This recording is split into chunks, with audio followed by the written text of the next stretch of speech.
get there, and if we're all on the same waka rowing in the same direction, but unfortunately, like I said, I started, you know, we got some on that waka over there, some on that waka over there, etc., and so we just need to bring them back to where they need to, where they can make a difference. I will say one thing, when I see people who have a sticker on their house that says "Together for Te Tiriti" or on their car, I go, "Aww," makes me feel a little bit better and hopeful. And also the fact that when we say be careful what the kids hear, when the kaiako tells our kids to throw a piece of paper in the rubbish, they go, come up that. Tear it up before they do. Tearing it up. Next question. Is the disestablishment of Te Aka Whai Ora galvanising and uniting non-governmental agencies and iwi groups? And is that in terms of being community-led rather than just governmental policy? But I guess I'll stick with that. Is it galvanising and uniting non-government agencies? I'm not sure whether it is. I think, you know, some people, it affects some people more than it does others. And everybody seems to be so busy doing so many things and being involved in so many things. But what it has done, it has actually brought together people's minds to what is important, I think, again. Because when we talk tino rangatiratanga, that's exactly what that stands for. Māori mana motuhake, which is our own sovereignty, our own expression of our own way of doing things. When we talk like that, then lots of people can hear it. But there was a time when no one wanted to hear it, or no one understood it, and no one wanted to be a part of it. But I think, has it galvanised us? It certainly, I think, has had an awakening. It's given a lot of that. But I don't know to what extent. But every now and then, like you, when you see the sticker, I'm surprised. I don't know if I really know. What I feel is a deep sense of the ground moving, and it's been moved and it's unsafe and people are just trying to survive. And we've got something being held onto the iwi Māori partnership boards, but they're in really different states of, you know, of development, and it's unclear pathway exactly what the role of the iwi Māori partnership boards are. But they're going to somehow commission services. So I think people are in survival mode with all the unsettling. But that's just my gut instinct, and I'm not out there in the community heaps. And that's not just survival mode for your job, it's actually for the livelihood of your family. So just go and make a Marmite sandwich, for goodness sake. How do we keep our kaimahi Māori from leaving our health workforce that we need? Well, first you've got to value them. You have to feel safe. If you don't value and make, you know, any Māori kaupapa safe, then why on earth would Māori staff working in health want to stay in there? And in the assault that happened with the removal of Te Aka Whai Ora has been an assault on Māori staff in particular. So those staff that believed in the kaupapa and moved over to support the kaupapa, they're leaving. They're finding jobs elsewhere because you've just destabilised the whole health sector for them. So I feel like it's been an assault not just on the kaupapa of health, but on health workers themselves, particularly Māori. Yeah. Yes, valuing them is very, very important. But with this government, it's been basically get rid of anything Māori. And so no one's safe. Even those of us who are out in provider land, no one's safe because we don't know when those contracts are going to, whether or not those contracts are going to be renewed, whether or not those contracts are going to, or how long they will be, if they were renewed, how long that would be for. So we were going to go in with Te Aka Whai Ora into 3-year contracts, which gives some certainty to staff who are in there. Now I'm getting 6 month contracts. What? Variations of 6 months. You see, and so there's a huge amount of uncertainty in health. And are we being treated the way we ought to be treated? I don't think they treat everybody the same in that respect. And I think that at the moment, Māori are particularly under scrutiny in every which way but loose. Any advice for baby or emerging leaders in Māori health trying to navigate the directives of the current minister? Ātahaere.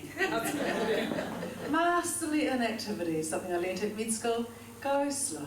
Oh, I didn't say that out loud. Those are some things, like that's probably like, until you, please don't record that, wipe it. But no, there are some passive ways in which, you know, I mean, at the moment it's like, do we really want to focus on that? Is that a sensible thing? Not really. You know, just be sensible, like if you try and keep focused on what you know is the right stuff to do, and maybe don't give too much energy to the cray stuff. I think from our provider lens and out there in the communities is business as usual, carry on, do the mahi, and focus on the people that you're there for, and keep the whānau, the people that we work with, in the centre of everything. And that's it. And until we know that things are different, tomorrow will be different from today, and every day is the same. But for the people that we serve, the people we work with, it's the same for them. And when you don't show up, when you're supposed to show up, they get very upset and very concerned. And so that's why it's important we just carry on.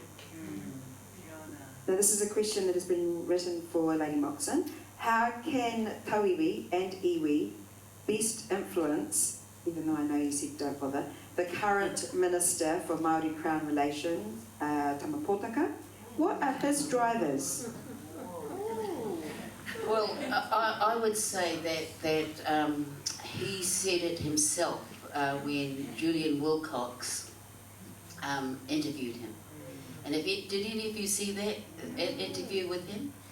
He basically said that he was at the bottom of the food chain, and that he had others that were above him who basically were his bosses, who were telling him what he should be doing, and can and cannot be doing. So anyone in a position like that is probably not going to be the one who's going to bat for us in the way that we need to be batted for. The issue that we have with a lot of, you know, if you have a look at what the Māori Affairs portfolio is, or Te Puni Kōkiri portfolio, it's tiny. It's tiny little portfolio compared to the multi-billion-dollar portfolios that health has, that Tōranga Tamariki has, that Ministry of Social Development has, that every other ministry has. It's tiny. And yet here we are being bounced around like a football again in the one ministry that should be supporting us most. What that lady said. Yeah. I guess one thing that I like to point out when you talk about the size of money we are actually discussing, South Canterbury Finance was bailed out for $1.6 billion. Until very recently, that was more than all of the treaty settlements together. Until very recently. And that's a bailout of a finance company. Do we hear much about that? Do we say, well, you should be looking after your people and your children? No. So like you say, it's context. This next question, with Māori being the highest in statistics for the 5 biggest killers for New Zealanders, how should communities be supported and educated to turn this data around? I have an issue with the question. Sorry, That's right. fine. Yeah.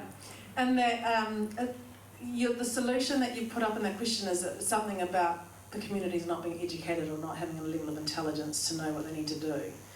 And that is bordering on what I'd say is a victim-blaming sort of cultural deficit positioning. I'm not sure you're meaning to do that, but it's the solution is that the communities just don't know, and therefore they need education. And if they just knew better, then they wouldn't be so sick. If they just ate better, if they just stopped smoking, if they just exercised some more, they wouldn't be sick. But actually, the government of the day, our society sets up the environments that are obesogenic. It puts people in poverty. It doesn't pay them a living wage. It makes solo mothers jump through hoops to have enough access to money to feed their children. Those are all decisions made at a societal level, and that's where the interventions need to be. It's not in educating ourselves to behave better so that we don't have the top 5 killers killing us, giving us cancer, giving us diabetes, giving us, all those top killers. The top killers are there because society has created an environment for them to be there and to be distributed along the lines of ethnicity in this country. And so it's not about educating. One of the biggest issues that I have in our country is that governments, with their policies and the changes to the Act and the way in which they run out services and whatnot, that have a huge negative impact on a lot of citizens in this country, are never held to account. And you know that from the abuse, the estate abuse and church abuse inquiry. And they create issues, they create huge problems, and yet who holds them to account? Who holds that government to account? And even though the next government might be the one who does something about it, or the next government, to me, if you keep allowing these sorts of things to happen, that creates the trauma that we are continuously dealing with now in our mental health institutions. We are going to just keep that cycle going over and over again. And that's what really happens. But from my perspective, and I said this earlier, we have to find our own solutions. We have to find our own way of working through a lot of these things, because we're going to be dealing with this kind of trauma forever. Forever. And because it will continue to happen when successive governments allow things to take place that should never have taken place. And they think that I'm sorry, or we apologise, or we are something, fixes that. It doesn't fix that. We are going to be, the issues that happen from the abuse inquiry, it's going to take us years to get through. Years and years to come to a place where we think that we might be getting on top of it, if we ever do. One of the interventions that was introduced was that for bowel cancer screening, it was down to 50 years for Māori Pacific, but now the government's announced that instead of lowering screening to 58 years, instead they're going to lower screening to 58 years for everyone. So what is the issue there? These fellas got to go home, at some point. The real issue, the crux of the issue is you have removed the potential to benefit from a screening program from Māori and Pacific. You have enhanced the potential to benefit from the screening program for Pākehā. You have basically denied Māori and Pacific the potential value of what it means to be screened for bowel cancer at the right ages, about when we're getting it. That's going to kill Māori and Pacific, and it's going to improve things for Pākehā. You're going to increase the gap. You have deliberately chosen to do that against the evidence, against what should be our ethic, moral, responsibility. And so that is institutionalised racism right there in our face, and it's the most abhorrent thing, probably one of the most one of the most shocking things, given the evidence that we have, and that the decision had already been made to fund it, you've now reneged on that, because you're putting efficiency above equity. A good Māori is a dead Māori. A cheap Māori is a dead Māori. So it's everything that I can't stand.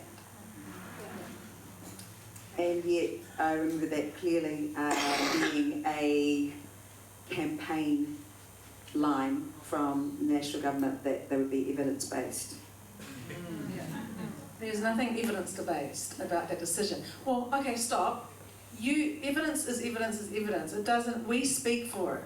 So what they've done is they've cherry-picked some evidence, which is cherry-picking the evidence to show what's the most efficient thing. You will save those lives. There will be lives saved by going down to yes. They will be Pākehā lives. So they've just omitted to say that. And the potential to benefit, you've just wiped that out because you decided not to look at it. You actually got a UK company, you probably gave them instructions to not consider equity, only to consider efficiency, and so you got the answer that you designed the investigation to give you. And then you then have a nice catch cry. I think that could possibly have happened without actually saying that's what happened out loud, but possibly. Just a guess. That's a pretty educated guess. And our last question, with smiley faces, thank you on the bottom. My whānau migrated here, like many others, and I work amongst numerous ethnic migrant communities, and I often hear from colleagues who share our values that once we get things right for Māori, other ethnicities will follow. I'd love to hear your thoughts on that, please. Absolutely. Yeah, well, kia kaha tātou. Because, you know, we're the poorest in the country, we're the sickest in the country, and we are the least likely to be seen when we need to be seen in our health system. So, yeah, I think that if we can get it right for Māori, what we will all get it right, you know, and that's a fact, because, you know, it breaks my heart really to see the amount of poverty we have amongst our own people, and the amount of our babies going hungry, and the one meal that they get is at lunchtime in lots of cases, and the fact that our mothers are doing their very, very best, but there's no support for them. And you know, if we put our money and changed the way in which we think about things, and really actually build people up, we would change. We would change everything, not just for Māori, but for all of us. And so, yes, I absolutely agree with your question. I would say that to get it right for Māori is to have a deep understanding about what is the language of oppression and marginalisation. And so if we understand that language, we will therefore should get it right for Māori, and therefore get it right for all people who are marginalised and oppressed. And that's actually not about anything Māori per se, that's about those that are doing the oppressing and those that are doing the marginalisation. So if they can get it right, they have to change themselves in that practice. Therefore that will have an impact on all of us, not just Māori. Because, yeah. And then we might be able to feel a little bit better about where we are and who we are as a country. But kia ora, I feel a little bit better having shared this evening with you two, because your endless energy, dedication, determination, tenacity, and also surgical precision when it comes to cutting up the issues has somehow been uplifting as much as it's really depressing. So tēnā korua, I'd like you all to know that Lady Moxon will now drive back to Hamilton in order to get to her meeting at 8:30 tomorrow, and then go to Thames later in the day for another hui, and look at the energy of this woman. The energy that we've shared today is something that will sustain all of us. The aroha that I feel from your responses, I hope Can we say it will charge us all up? Paki paki mai, whakanui a te kōrero mai.